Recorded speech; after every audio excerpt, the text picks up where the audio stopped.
ಅಖಾಡ big fight ವಿಶೇಷ ನಾನು ಮತ್ತೆ ಮುಂದುವರಿಸ್ತಾ ಇದ್ದೀನಿ. ಚಲಪತಿ ಅವರು ನಮ್ಮ ಜಾಯ್ನ್ ಆಗಿದ್ದಾರೆ, ನಿವೃತ್ತ ಪೊಲೀಸ್ ಅಧಿಕಾರಿ. ಸ್ವಾಗತ ಚಲಪತಿ ಸರ್ ತಮಗೆ ಒಂದು ಡಿಬೇಟ್ಗೆ. ನಮಸ್ತೆ ಚಲಪತಿ ಸರ್, ನಾನು ಆಗಲೇ ಧರ್ಮಸ್ಥಳ ಗ್ರಾಮ ಪಂಚಾಯಿತಿಯ ಉಪಾಧ್ಯಕ್ಷರನ್ನ ಮಾತನಾಡಿಸ್ತಾ ಇದ್ದೆ, ಶ್ರೀನಿವಾಸ್ ಅಂತ ಹೇಳಿ. ಬಹಳ ವಿಚಾರಗಳ ಬಗ್ಗೆ ಅವರು ಮಾತನಾಡ್ತಾ ಬಂದರು. ಅದರ ಸಾರಾಂಶ ಅಂತ ಬಂದಾಗ ಧರ್ಮಸ್ಥಳ ಗ್ರಾಮ ಪಂಚಾಯಿತಿ ವ್ಯಾಪ್ತಿಯ ಅಪರಿಚಿತ ಶವಗಳ ದಫನ್ ಕ್ರಿಯೆ ವಿಚಾರಕ್ಕೆ ಸಂಬಂಧಪಟ್ಟಂತೆ ಆ ಭಾಗದಲ್ಲಿ ಜಮೀನಿದ್ದವರು ಅವರವರ ಜಮೀನಲ್ಲೇ ಸಂಸ್ಕಾರ ಮಾಡ್ಕೊಳ್ತಾ ಇದ್ರು ಅಥವಾ ಸುಡ್ತಾ ಇದ್ರು. ಜಮೀನು ಇಲ್ದವರು ಅಂತ ಬಂದಾಗ ಕೆಲವು ಅಲಿಖಿತ ಕಂದಾಯ ಭೂಮಿಗಳಲ್ಲಿ ಅವರ ಅಂತ್ಯಕ್ರಿಯೆ ನೆರವೇರ್ತಾ ಇತ್ತು ಸುಡುವ ಮೂಲಕ ಅಂತ ಬಂದಾಗ ಧರ್ಮಸ್ಥಳ ಗ್ರಾಮ ಪಂಚಾಯಿತಿಯು ಇದರಲ್ಲಿ ಯಾವುದೇ ರೀತಿ ತಲೆ ಹಾಕ್ತಾ ಇರಲಿಲ್ಲ. ಅಂದರೆ ಕೆಲವು ದಾಖಲೆಗಳು ಇಟ್ಕೊಳ್ತಾ ಇದ್ವಿ, ನಮಗೊಂದು ಕೋರಿಕೆ ಬರ್ತಾ ಇತ್ತು. ಆದರೆ ಆ ಅನಾಥ ಶವದ ಸಂಸ್ಕಾರದ ವಿಚಾರ ಇತ್ತಲ್ಲ, ದಫನ್ ಮಾಡುವಂಥ ವಿಚಾರ, ಪರಿಸ್ಥಿತಿ ಮತ್ತು ಪರಿಸರದ ಆಧಾರದ ಮೇರೆಗೆ ಪೊಲೀಸ್ ಅವರದ್ದೇ ಅಂತಿಮ ಕಾಲ ಆಗಿರ್ತಾ ಇತ್ತು. ಪೊಲೀಸರೇ ಫೈನಲ್ ಡಿಸಿಷನ್ ತಗೊಳ್ತಾ ಇದ್ರು ಎಲ್ಲಿ ಅನಾಥ ಶವವನ್ನು ದಫನ್ ಮಾಡಬೇಕು ಅಂತ ಹೇಳಿ. ನಾನು ಕೇಳ್ತೀನಿ, ನನಗಿರೋ ಮಾಹಿತಿ, ಯಾವುದೇ ಪೊಲೀಸ್ ಆಫೀಸರ್ ಆದರೂ ಕೂಡ ಈ ಥರ ಅನಾಥ ಶವಗಳನ್ನು ದಫನ್ ಮಾಡ್ತಾ ಇದ್ದದ್ದು ರೆವಿನ್ಯೂ ಭೂಮಿಯಲ್ಲೇ, ಅರಣ್ಯ ಭೂಮಿ, ನೇತ್ರಾವತಿಯ ಇಕ್ಕೆಲಗದ ಅರಣ್ಯ ಪ್ರದೇಶದಲ್ಲೇ ಈ ಥರ ನಾವು ದಫನ್ ಮಾಡ್ಕೊಂಡು ಹೋದರೆ ಇಡೀ ಇಕ್ಕೆಲದ ಅರಣ್ಯ ಪ್ರದೇಶಗಳ ಪೂರ್ತಿ ಸ್ಮಶಾನವಾಗಿ ಮಾರ್ಪಟ್ಟು ಬಿಡುತ್ತೆ. ಒಂದು ಅರಣ್ಯ ಭೂಮಿಯನ್ನು, ಈಗ ಇದೇ ನೇತ್ರಾವತಿ ನದಿ ನೀರು ಬೇರೆ ಜಿಲ್ಲೆಗಳಿಗೆ ಕುಡಿಯೋ ನೀರು ಕೊಡಿ ಅನ್ನೋ ಒಂದು ವಿಷಯ ಬಂದಾಗ ಪರಿಸರದಲ್ಲಿ ದೊಡ್ಡ ಚರ್ಚೆ ಇದೆ ಸರ್. ಅವತ್ತಿಗೆ ಇಲ್ಲ ನೇತ್ರಾವತಿ ನೀವು ಈ ಥರ ಮಾಡೋಕ್ಕೆ ಹೋದರೆ, ಕಾಲುವೆ ತೋಡ್ಲಿಕ್ಕೆ ಹೋದರೆ ಪರಿಸರ ಹಾಳಾಗುತ್ತೆ, ಅರಣ್ಯ ಹಾಳಾಗುತ್ತೆ, ಜೀವ ವೈವಿಧ್ಯತೆ ಹಾಳಾಗುತ್ತೆ ಅಂಥೇಳಿ. ಶವಗಳನ್ನು ಹೂಳ್ತಾ ಹೋದರೆ ವೈವಿಧ್ಯತೆ ಹಾಳಾಗಲ್ವಾ? ಹಾಗಾದರೆ ಪೊಲೀಸರೇ ಒಂದು ವೇಳೆ ಈ ಕೆಲಸವನ್ನು ಮಾಡಿದರೆ, ನೇತ್ರಾವತಿ ಇಕ್ಕೆಲದ ಅರಣ್ಯಗಳಲ್ಲಿ ಅವರು ಶವಗಳನ್ನು ಹೂತಿದ್ದೇ ಆಗಿದ್ರೆ ಫಸ್ಟ್ ಆರೋಪಿಗಳು ಪೊಲೀಸರೇ ಆಗಲ್ವಾ ಚಲಪತಿ ಅವರೇ? ತುಂಬಾ ಒಳ್ಳೆ ಪ್ರಶ್ನೆ.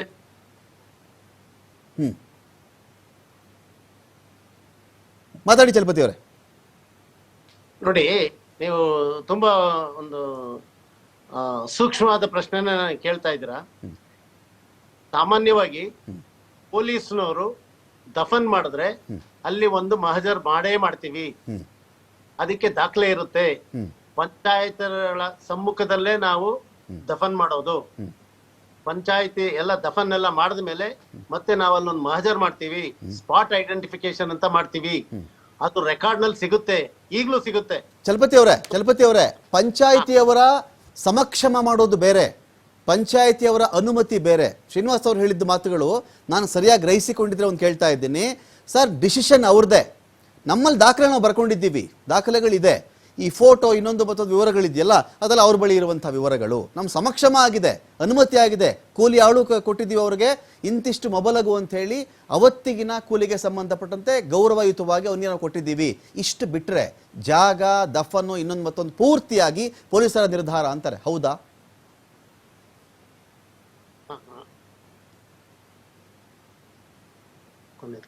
ಮಾತಾಡಿ ಚಲಪತಿ. ಕೇಳಿಸ್ತಾ ಇದೆ, ಮಾತಾಡಿ, ನಿಮ್ಮ ವಾಯ್ಸ್.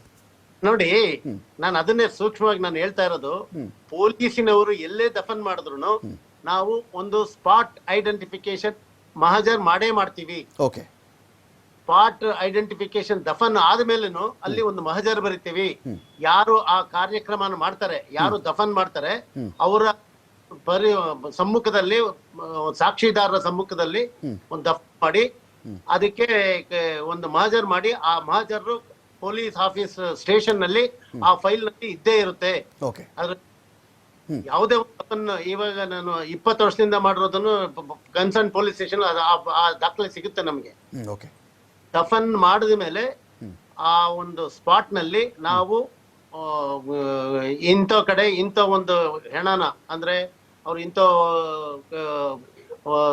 ಗೊತ್ತಿರೋ ಹೆಣ ಆದ್ರೆ ಗೊತ್ತಿರೋ ಅಂತ, ಭಿಕ್ಷುಕರಾಗಿದ್ರೆ ಭಿಕ್ಷುಕರದು ಅಂತ ಹೇಳ್ತೀವಿ, ಅನಾಥ ಶವ ಆದ್ರೆ ಅನಾಥ ಶವ ಅಂತ ಹೇಳಿ ಅಲ್ಲಿ ದಫನ್ ಮಾಡಿ ಅದ್ರ ಮೇಲೆ ಆಮೇಲೆ ಆ ಎಲ್ಲಾ ಸಾಮಾನ್ಯವಾಗಿ ಆ ಒಂದು ಹೆಣದ ಪೋಸ್ಟ್ ಮಾರ್ಟಮ್ ಮಾಡಿಸಿರ್ತೀವಿ.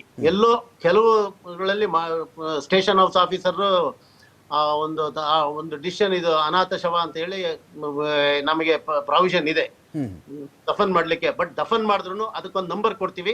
ಆ ನಂಬರ್ ಸ್ಟೇಷನ್ ಅಲ್ಲಿ ಇರುತ್ತೆ, ಒಂದು ಫೈಲ್ ಇರುತ್ತೆ, ಅದಕ್ಕಂತಾನೆ ಒಂದು ಸೆಪರೇಟ್ ಫೈಲ್ ಇರುತ್ತೆ. ಪ್ರತಿಯೊಂದು ಹೆಣಕ್ಕೂ ಒಂದೊಂದು ಸೆಪರೇಟ್ ಫೈಲ್ಸ್ ಇರುತ್ತೆ. ಇವತ್ತು ಅದು ಸಿಗುತ್ತೆ ಅಲ್ಲಿ.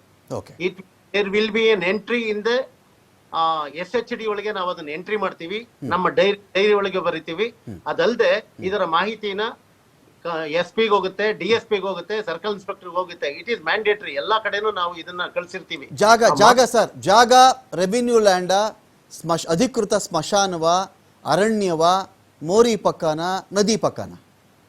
ನೋಡಿ, ಪೊಲೀಸರು ಯಾವುದೇ, ತುಂಬಾ ಸ್ಪಷ್ಟವಾಗಿ ಹೇಳ್ತೀನಿ, ಪೊಲೀಸರು ಏನೇ ದಫನ್ ಮಾಡಿದ್ರು ಮಾತಾಡಿ, ಕೇಳಿಸ್ತಾ ಇದೆ, ಮಾತಾಡಿ. ನಾವು ಸ್ಮಶಾನದಲ್ಲೇ ಮಾಡೋದು. ಆಮೇಲೆ ಯಾವ ಕಾರಣಕ್ಕೂ ನಾವು ಸುಡೋದಿಲ್ಲ. ನಿಮಗಿದು ಗೊತ್ತಿರ್ಲಿ, ತುಂಬಾ ಸ್ಪಷ್ಟವಾಗಿ ಹೇಳ್ತೀನಿ, ಯಾವುದೇ ಕಾರಣಕ್ಕೂ ನಾವು ಸುಡೋದಿಲ್ಲ. ಯಾವುದೇ ಹೆಣ ಇರ್ಲಿ, ಈವನ್ ಅದು ಹಿಂದೂ ಆಗಿರ್ಬೋದು, ಮುಸ್ಲಿಂ ಆಗಿರ್ಬೋದು, ಅಥವಾ ಕ್ರಿಶ್ಚಿಯನ್ ಆಗಿರ್ಬೋದು, ಯಾವುದೇ ಧರ್ಮಕ್ಕೆ ಸೇರಿದ್ರು ನಾವು ಸುಡೋದಿಲ್ಲ. ಯಾಕಂದ್ರೆ ನಾಳೆ ಏನೇ ಕಾಂಪ್ಲಿಕೇಶನ್ ಆಗಿ ನಾಳೆ ಡೆಡ್ ಬಾಡಿ ಎಕ್ಸ್ಯೂಮ್ ಮಾಡುವಂತ ಪರಿಸ್ಥಿತಿ ಬಂದಾಗ we should be very clear. ಪೊಲೀಸರದು ಯಾವುದೇ ಪೊಲೀಸರ ಮೇಲೆ ಯಾವುದೇ ಅನುಮಾನ ಬರದೇ ಇರ್ಲಿ ಅಂತ ಹೇಳಿ ಇಟ್ ಈಸ್ ಮ್ಯಾಂಡೇಟರಿ. ನಾವು ಶವವನ್ನ ಊತೆ ಉಣ್ತೀವಿ. ಅದರಲ್ಲಿ ಶವವನ್ನ ಕೇವಲ ಸ್ಪಷ್ಟವಾಗಿ ಹೇಳ್ತೀನಿ, ಅದು ಮಶಾಣದಲ್ಲಿ ಮಾತ್ರನೇ ನಾವು ದಫನ್ ಮಾಡೋದು. ಈಗ ಚಲಪತಿ ಸರ್, ಈಗ ಪೊಲೀಸರ ಬಗ್ಗೆ ಬಂದಿರತಕ್ಕಂಥ ಆರೋಪ ಏನು ಅಂತ ಹೇಳಿದ್ರೆ, ಅನಾಥ ಶವಗಳನ್ನ ಈ ನೇತ್ರಾವತಿ ಭಾಗದ ಅರಣ್ಯದಲ್ಲಿ ಹೂತವರು ಅವರೇ, ಅದನ್ನೇ ತಿರ್ಗಾ ತೆಗಿತಿರ್ತಕ್ಕಂಥ ನಾಟಕ ಆಡ್ತಿರೋರು ಅವರೇ. ದೂರದಾರರು ಬಂದು ಹೇಳಿಬಿಟ್ಟ, ಅವನು ಸ್ಪಾಟ್ ತೋರಿಸ್ಬಿಟ್ಟ, ಮಾರ್ಕ್ ಮಾಡಿಬಿಟ್ರಿ ಇವರು, ಹೂಳೋರು ಇವರೇ, ತೆಗಿಯೋರು ಇವರೇ, ಏನ್ ನಾಟಕ ಆಡ್ತಾ ಇದ್ದಾರೆ ಇವರು ಅಂತ ಒಂದು ಆರೋಪ ಇದೆಯಲ್ಲ, ಇದು ಸಾಧ್ಯನಾ? ನಿಮ್ಮ ಪೊಲೀಸ್ ರೆಕಾರ್ಡ್ಸ್ ಅಲ್ಲಿ ಇರಲ್ವಾ? ಎಲ್ಲೆಲ್ಲಿ ನೀವು ಹೂತಿದ್ದೀರಾ, ಯಾವ ಪ್ರದೇಶ ನೀವು ಆಯ್ಕೆ ಮಾಡ್ತಾ ಇದ್ರಿ ಅಂತ ಹೇಳಿ ಇರಲ್ವಾ? ಇದು ಇಲ್ಲ ಡ್ರಾಮಾ ಮಾಡ್ತಾ ಇದೆಯಾ ಪೊಲೀಸ್ ಇಲಾಖೆ ಅಂತ? ನಾನು ತುಂಬಾ ಸ್ಪಷ್ಟವಾಗಿ ಹೇಳ್ತಾ ಇದ್ದೀನಿ, ತುಂಬಾ ಸ್ಪಷ್ಟವಾಗಿ ಅಂಡರ್ಲೈನ್ ಮಾಡಿ ಹೇಳ್ತೀನಿ. ನಾವು ದಫನ್ ಮಾಡುವಂತ ಜಾಗ ಆಗಿದ್ರೆ ಖಡಾಖಂಡಿತವಾಗಿ ನಾವು ಆ ಒಂದು ಸ್ಪಾಟ್ ಐಡೆಂಟಿಫಿಕೇಶನ್ ಮಹಜರ್ ಮಾಡಿರ್ತೀವಿ. ದಫನ್ ಎಲ್ಲ ಮಾಡಿದ್ಮೇಲೂ ಅದ್ರದ್ದು ಒಂದು ಲೈಟ್ ಕಂಬ ಇರುತ್ತೆ, ಲೈಟ್ ಕಂಬದಿಂದ ಪೂರ್ವಕ್ಕೆ ಎಷ್ಟು ಜನ ಇದೆ, ಯಾವ್ದೋ ಒಂದು ಮರ ಇರುತ್ತೆ, ಆಲದ ಮರ ಇರುತ್ತೆ, ಆಲದ ಮರದಿಂದ ಎಷ್ಟಡಿ ದೂರದಲ್ಲಿದೆ, ಈವನ್ ಫೋಟೋಸ್ ಸಮೇತ ಇರುತ್ತೆ. ಫೋಟೋ ಪ್ರಿಂಟ್ ಹಾಕಿ, ಈಗ 30 ವರ್ಷ 40 ವರ್ಷದಿಂದೇನು ನಾವು ಫೋಟೋಗಳು ತೆಗೆದು ಅದನ್ನ ಆ ಜೊತೆಗೆ ಅಳವಡಿಸ್ತೀವಿ ನಾವು.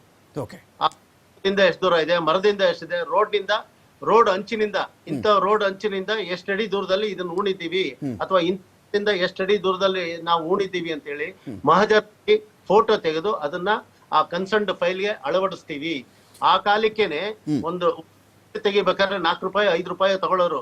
ಮಿನಿಮಮ್ 4 ಅಥವಾ 5 ಫೋಟೋಸ್ ತೆಗೆದು ಆ ಫೈಲ್ ನಲ್ಲಿ ನಾವು ಎನ್ಕ್ಲೋಸ್ ಮಾಡಿರ್ತೀವಿ. ಈವನ್ ಡೆಡ್ ಬಾಡಿ ಫೋಟೋ ಸಮೇತ ನಾವು ಫೋಟೋ ತೆಗೆದಿರ್ತೀವಿ. ಫೋಟೋ ನಾವು ಯಾವುದೇ ಶವನ ಉಣೋದಿಲ್ಲ. ನಿಮ್ಗಿದು ಸ್ಪಷ್ಟವಾಗಿ ಹೇಳ್ತೀನಿ. ಫೈನ್ ಸರ್, ನಾನು ಚರ್ಚೆ ಮತ್ತೆ ಮುಂದುವರಿಸ್ತೀನಿ ಸರ್. ತುಂಬಾ ಒಂದು ಪ್ರಮುಖವಾಗಿರ್ತಕ್ಕಂಥ ಘಟ್ಟದಲ್ಲಿ ನಮ್ಮ ಚರ್ಚೆ ಹೋಗ್ತಾ ಇದೆ ಅಂತ ನಾನು ಭಾವಿಸ್ತಾ ಇದ್ದೀನಿ ಚಲಪತಿ ಸರ್. ತುಂಬಾ ವ್ಯಾಲಿಡ್ ವಿಚಾರಗಳ ಬಗ್ಗೆ ತಾವು ಮಾತಾಡ್ತಾ ಇದ್ದೀರಿ. ಡಿಬೇಟ್ ನಾನು ಮುಂದುವರಿಸ್ತೀನಿ. ಶ್ರೀನಿವಾಸ್ ಸರ್ ಜೊತೆ ನಾನು ಡಿಬೇಟ್ ಮುಂದುವರಿಸ್ತೀನಿ.